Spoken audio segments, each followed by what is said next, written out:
আজ আমরা চলে এসেছি শিয়ান সাউথ রেলওয়ে স্টেশন থেকে আমরা যাব বেজিং ওয়েস্ট রেলওয়ে স্টেশনে হাই স্পিড বুলেট ট্রেনে চড়ে। আমরা উঠে বসেছি এই হাই স্পিড স্লিপার কোচে। এই পথটা দূরত্ব 1134 কিলোমিটার অর্থাৎ 705 মাইল। এই পথটা যেতে সময় লাগবে হাই স্পিড এই বুলেট ট্রেনে 4 ঘন্টা 25 মিনিট। টিকিট প্রাইস পড়বে 517 ইউহান অর্থাৎ ইন্ডিয়ান কারেন্সিতে 5290 টাকা মতো।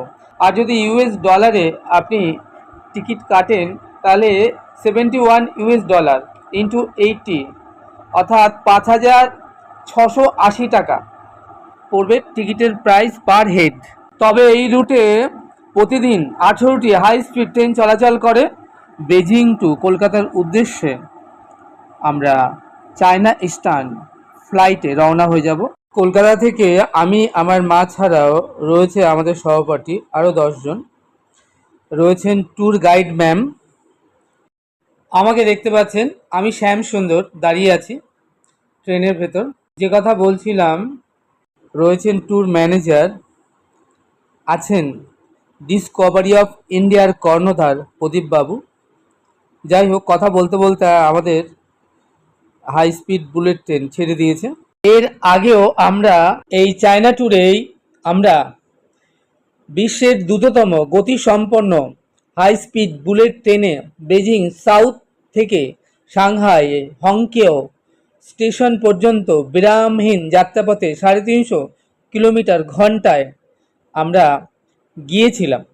আবার বেজিং যে শহরে আমরা গিয়েছি সেখানেই দেখেছি উঁচু উঁচু আকাশচুম্বী দালানগুলো দাঁড়িয়ে আছে পাশাপাশি, অপূর্ব সুন্দর দেখতে, ভীষণ দৃষ্টিনন্দন।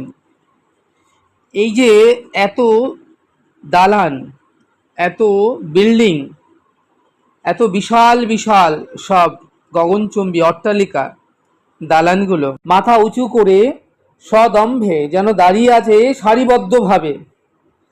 আমার একটা বিষয় মনে হয়, এই যে এত লক্ষ লক্ষ গগনচুম্বী বিশাল অট্টালিকার সারি, এই সকল অট্টালিকা তৈরি করতে এবং এদের পেছনে সারা বছর যে মেনটেনেন্স, যে কত লক্ষ লক্ষ কোটি কোটি টাকা সরকারকে ব্যয় করতে হয়, এটাও কিন্তু একটা বিরাট